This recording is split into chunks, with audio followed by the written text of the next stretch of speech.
That's a deep run right there. Did you restore this bike?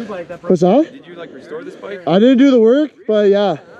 I just 2 years ago, man, completely framed from the ground up. 125, I did like the same thing. I power coated the frame and did like everything. Did the casing and everything, man.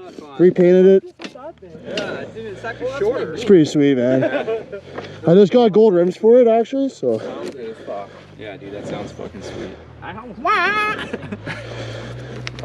like the bag on the handlebars. Back it up. Yeah, that's pretty fucking Bone, wallet, one hitter, bud. Good to go. That's all you need. That's all you need, yeah. It's actually genius.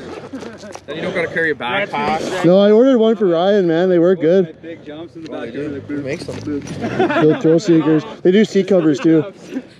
Dude, everything was wide. Oh.